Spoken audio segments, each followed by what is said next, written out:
Asana, Aulia Saputra. Yang ada Erwin. Yang ada Erwin. Kanida, Ari SD, Maira, Ilham, Putri, Rafi, Mama Kadir, Mama Citi, Nabila Afiani, Nadira Aifa, Nora, Nur Fitriani, Nur Hidayatullah, Nur Nadia, Putri Safira, Rafa Sari, Ahmad Sari, Rafa Fauzan, Romi, Roka, Sabrina, Syahada, Syasha, Syifa, oke, sudah siap. Oke, hari ini kita belajar tentang apa ini?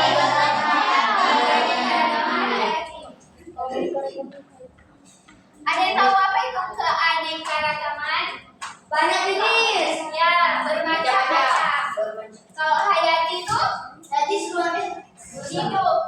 Ya, bermacam-macam makhluk hidup, yaitu bisa flora ataupun fauna. Apa beda flora dan fauna? Ada yang tahu? Kalau flora, fauna apa? Oke. Flora tumbuhan, fauna? Ya, ikutin nama apa? Flora tumbuhan, fauna yang hewan. Maaf ya, itu balik. Oke. Nah, coba kita pikir sekarang. Apa perbedaan keanekaragaman hayati Indonesia dengan keanekaragaman hayati di negara-negara lain? Misalkan suku, ya jauh bisa ya, kayak Korea ataupun Australia, apa bedanya? Suku, enggak, hewan-hewannya atau tumbuh-tumbuhannya. Ada yang tahu? Satu. Ya. Contohnya apa? Ya, kaktus. Kalau hewannya? Ya. Kalau ada lagi? Lain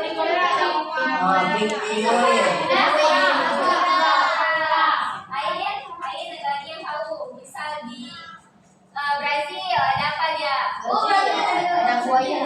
Oke, kita bahas sekarang ya. Nah, jadi Indonesia itu dia merupakan keanekaragaman hayati tertinggi di dunia. Tapi bukan yang paling tinggi, jadi salah satunya. Nah, yang tingginya juga yang memiliki keanekaragaman hayati yang tinggi, salah satunya juga ada Brazil. Ya, hutan apa namanya? Hutan apa? Ya, itu di Brazil.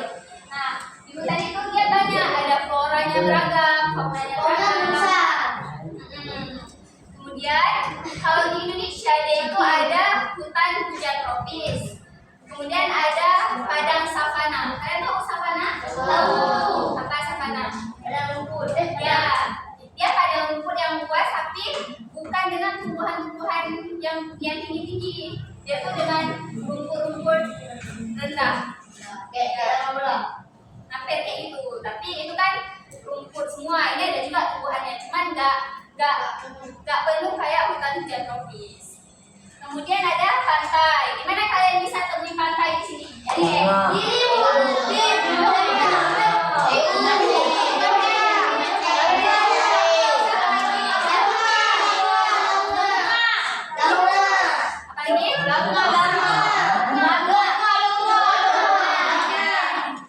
Terus dan padang rumput. Nah, kenapa Indonesia bisa memiliki keanekaragaman hayati yang tinggi? Jawabannya karena lokasi geografis yang terletak di garis ekuator. Nah, jadi garis ekuator itu adalah garis khatulistiwa. Pernah dengar? Benar. Ya, jadi Indonesia itu kan dia berada di dua benua, yaitu benua Asia sama benua Australia. Sehingga perpaduan antara benua itu terjadilah keanekaragaman hayati ini.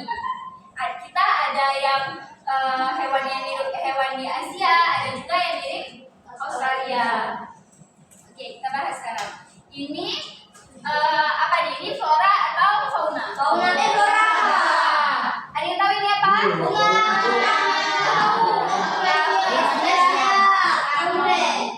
Armoni. Kenapa? Tahu nggak kenapa dinamakan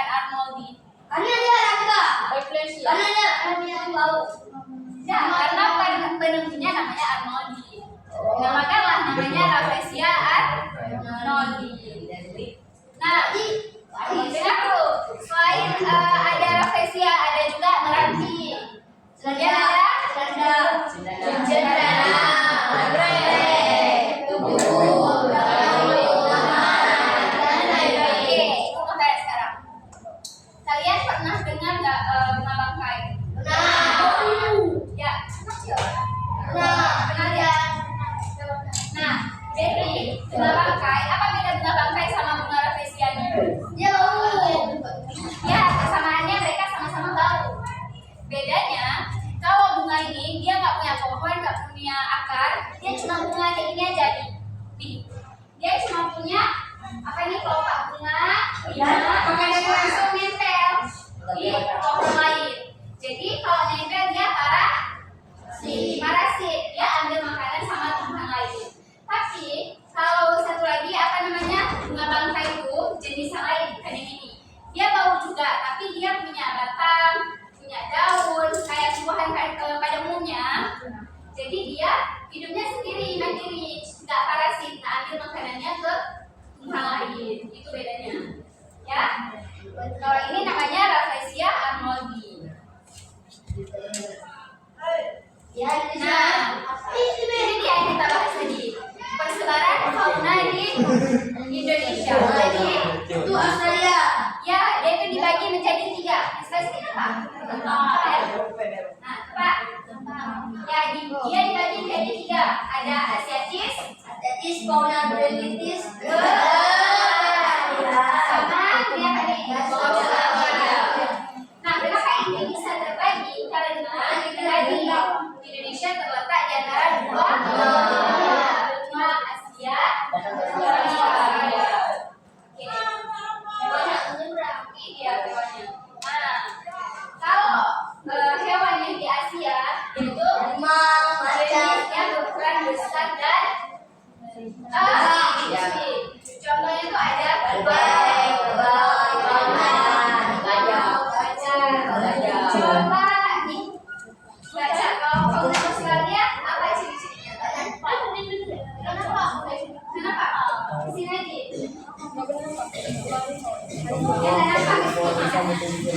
Jangan seret kursinya, angkat. Kursinya diangkat ya. Terus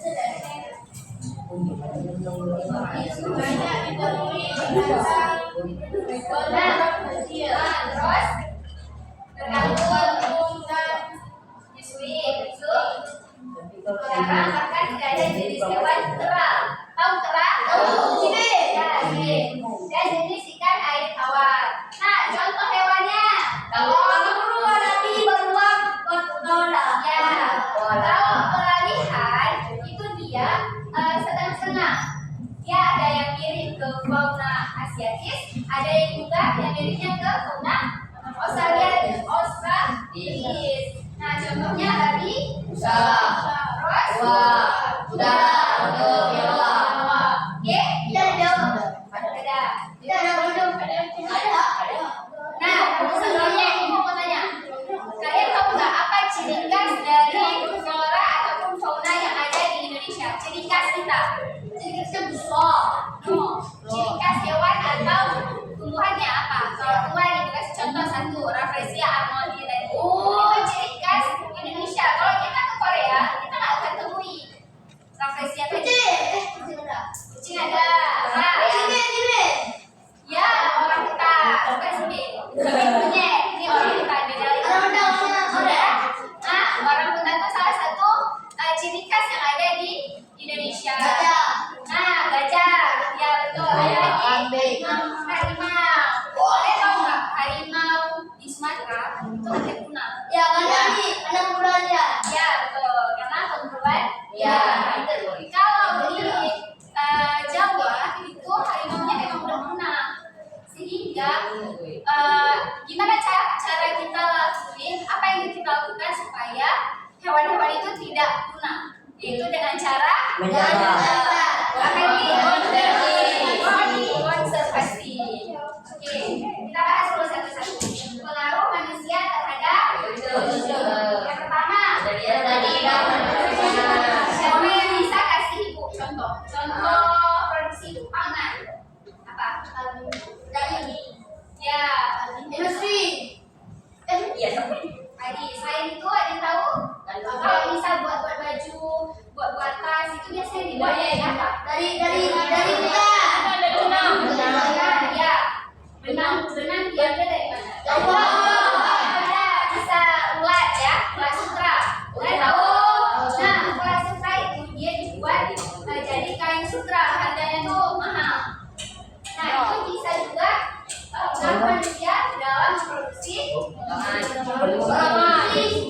aksesoris. Selain itu bisa ular.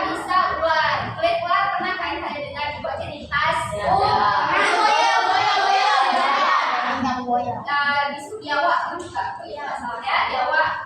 Habis itu apa lagi? Domba pernah? Sweater. Domba dibuat jadi Sweater. jengkel atau sweater. Oke bro, dulu. Kerusakan habitat.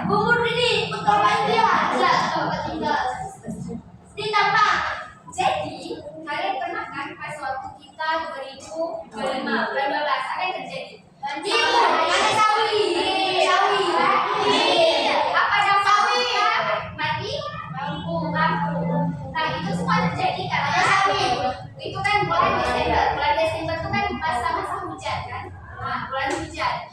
Waktu hujan turun harusnya hutan itu kan dia menampung air dengan menyerap air kan. Jadi hutan udah ditebang dijadikan sawit. Bukan sawit, dipotong sawit itu dibawa ke pabrik diolahan. Kemudian hutan juga dijadikan sebagai tempat wisata, dibuat jadi perumahan. Apa lagi dibuat fungsi hutan sekarang? Jadi ini pertanian. Jadi dia beda fungsinya. Kalau hutan umumnya dia itu kan batang yang tinggi kan. Nah, daya serap airnya itu lebih banyak serap air dibandingkan dengan tanaman padi. Nah, beda dia penyerapan airnya. Kenapa? Karena kapasitas yang diserap sama tumbuhan yang besar sama itu beda. Nah, sehingga kerusakan habitat itu juga berdampak lagi bagi ekosistem. Terjadi banjir. Terus apa lagi? Yang airnya banyak sekalian sama-sama lumpur apa namanya? Banjir bandang. Ya, banjir bandang. Kalau polusi, di mana kita bisa dapat? Tol. Biasa kita pulang sekolah kan? Ada di jalan. Itu kenapa polusi di jalan tuh? Kendaraan motor. Polusi kan banyak. Kalau pagi kalian di sekolah, banyak nggak polusi di jalan? Belum terlalu kan? Kalau pagi, coba bayangin suhu di pagi sama siang. Dan sekarang kita pulang. Panas kan mana? Habis siang tuh pasti lebih banyak asap-asapnya. Karena tadi apa? Polusi. Habis itu kan polusinya polusi udara. Bisa juga polusi itu nggak cuma udara, dia ada air. Contoh, limbah pabrik.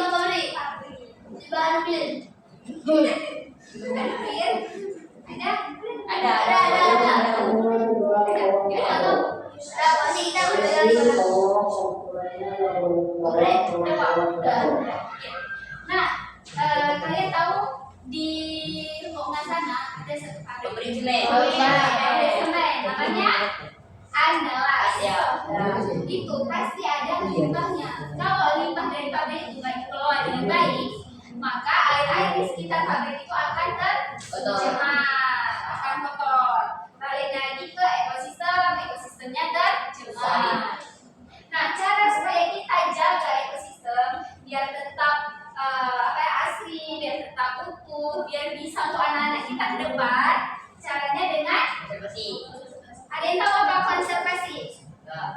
Apa konservasi? Ada yang tahu apa? Menjaga. Atau pemeliharaan bisa, pengelolaan bisa, perlindungan bisa. Itu terus pengertian dari konservasi. Oke, lanjut ya. Nah, konservasi.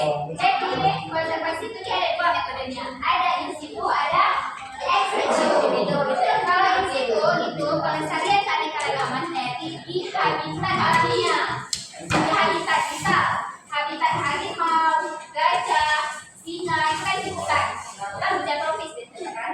Nah, perlindungan atau konservasi dilakukan di tempat itu terus, nggak dipindahin. Tapi kalau ex itu dia pelestarian yang dibuat habitat asli. Misal contohnya kebun binatang itu kan udah dipindahin dari tempat asli ke tempat yang lain. Oke, ini dia. Ini contoh dari in situ. Apa ini? Suaka marga satwa.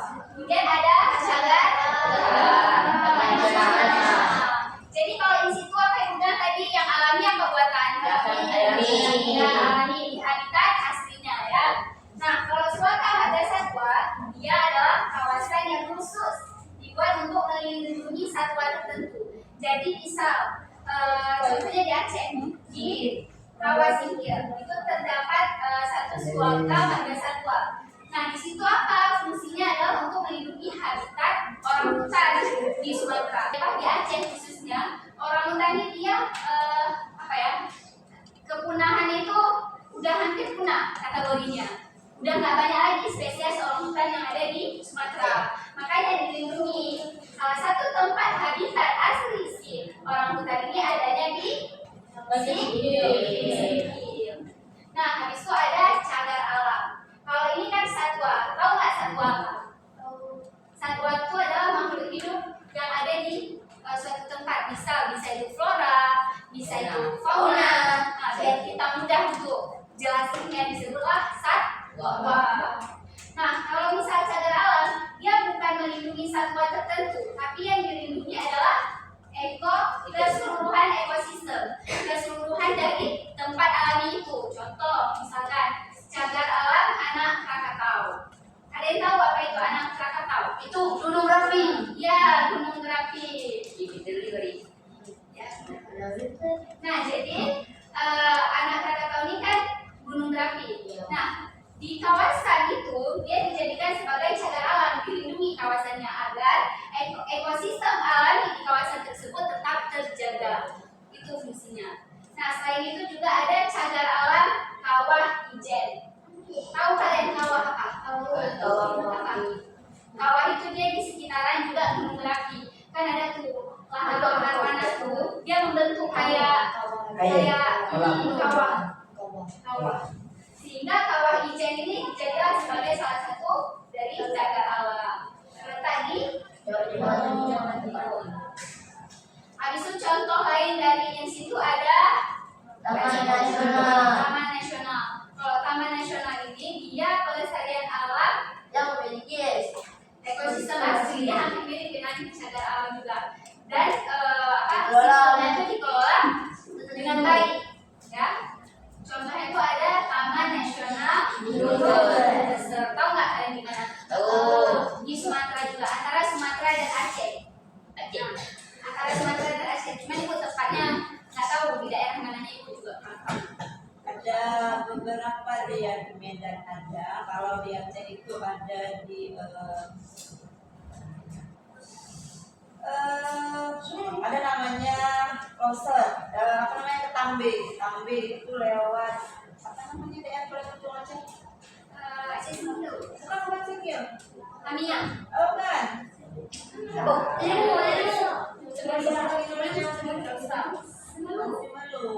Aceh Selatan ada satu.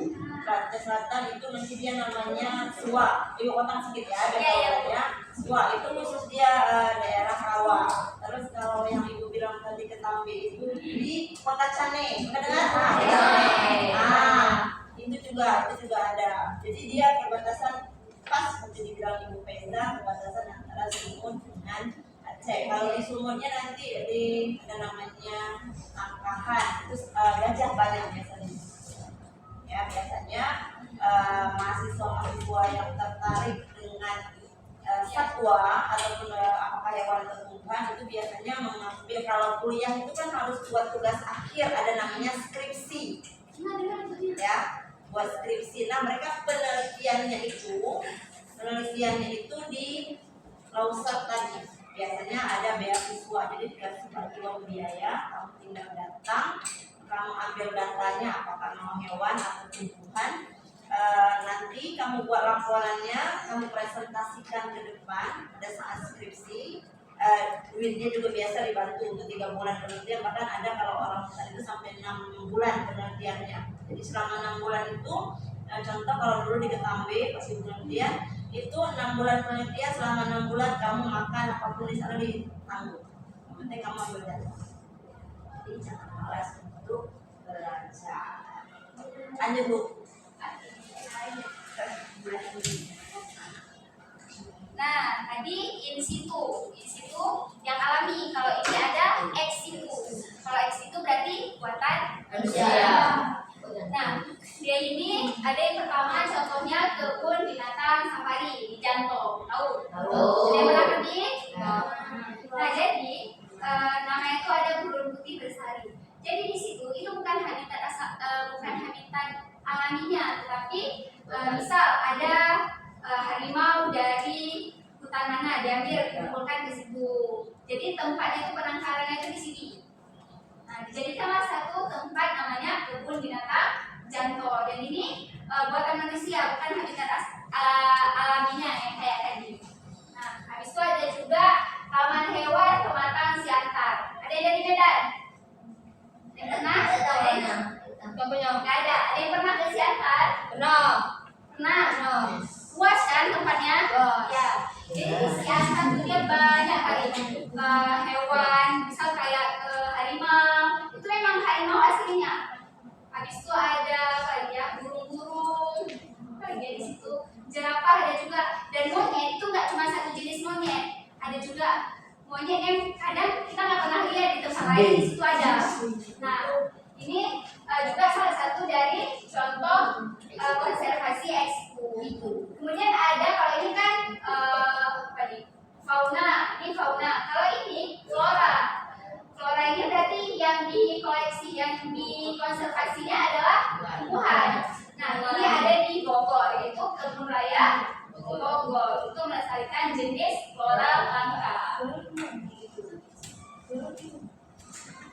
Oke, sekarang kita nonton dulu videonya ya.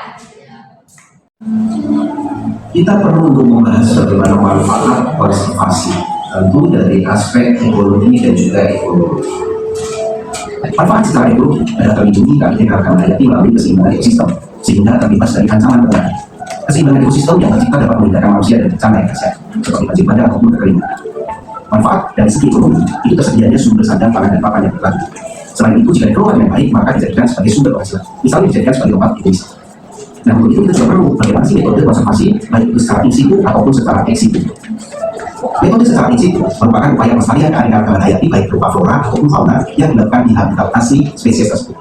Lingkungan akan menjadi lokasi konservasi harus masih berada dalam kondisi yang layak dan terjaga untuk melindungi spesies tersebut.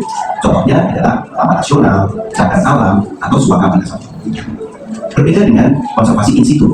Metode konservasi ex situ adalah upaya pelestarian keanekaragaman hayati yang dilakukan di luar habitat asli. Lingkungan konservasi secara ex situ merupakan lingkungan buatan manusia. Konservasi ex situ menjadi alternatif apabila habitat asli dari suatu spesies sudah rusak, sehingga tidak layak lagi untuk dihuni. Dan apabila ingin mengembalikan fungsinya juga butuh waktu. Contohnya adalah kebun binatang, kebun raya, akuarium, ataupun taman. Dan itu adalah metode konservasi in situ dan ex situ. Kita sudah tahu bagaimana dapat ada metode konservasi. Untuk menguji pemahamanmu tentang konservasi keanekaragaman hayati, kita ada kuis. Soal nomor 1. Nah,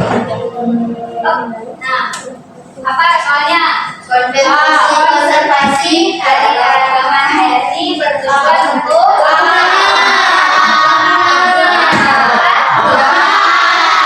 setuju semua? Dia setuju Setuju. Kita lihat ya. Konservasi keanekaragaman hayati bertujuan untuk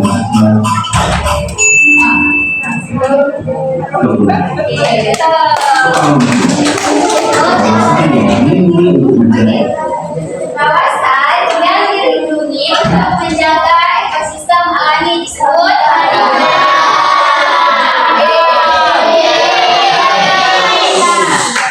betul, yakin habitat? Semua yakin habitat? Kalian sebenarnya salah ya?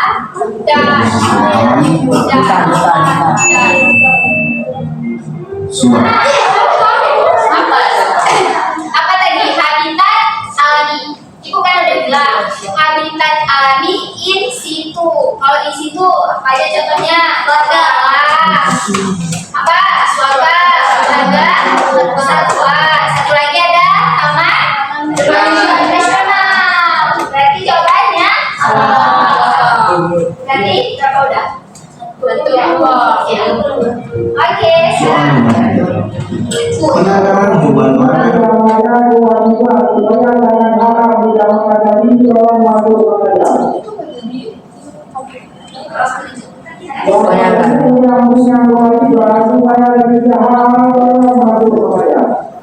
Nah, penangkaran hewan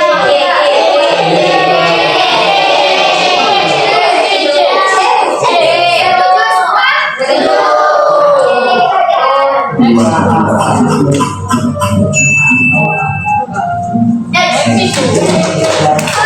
satu bentuk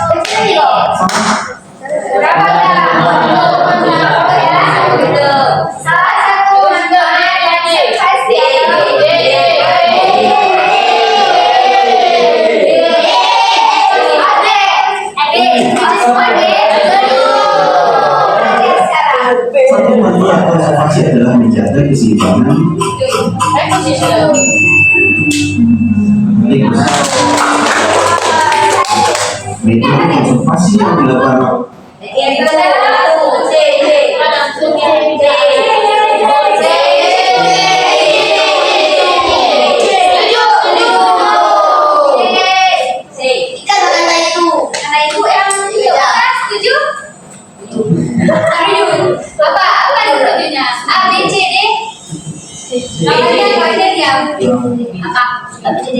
apa itu nah? Metode konservasi yang dilakukan langsung di habitat alami disebut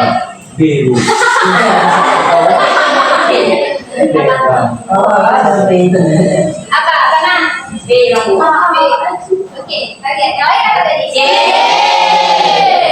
metode konservasi yang dilakukan langsung di habitat alami disebut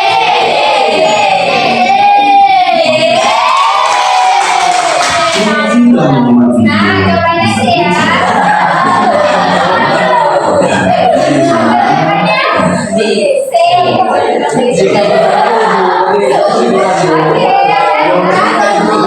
Oke, kita simpulin sama-sama ya.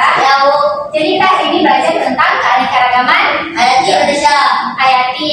Dan keanekaragaman hayati itu bisa dibagi dua, ada flora, dan fauna. Kalau flora khas Indonesia apa? Harimau.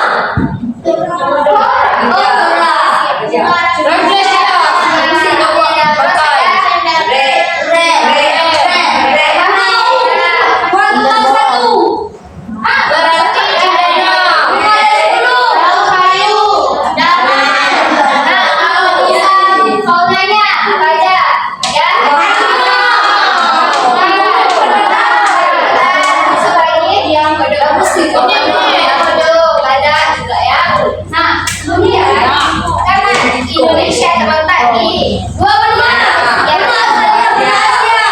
benua Australia dan Asia. Maka dia terbagi persebarannya itu ada tiga, ada Asia, Australia sama peralihan. Nah, habis itu cara kita menjaga ini semua keanekaragaman hayati ini dengan cara konservasi. Nah, konservasi dibagi menjadi ada apa aja? Di situ apa? Di situ asli alami. Alaminya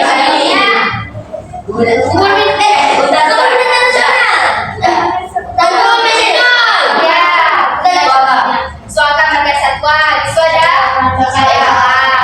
kalau X itu apa contohnya?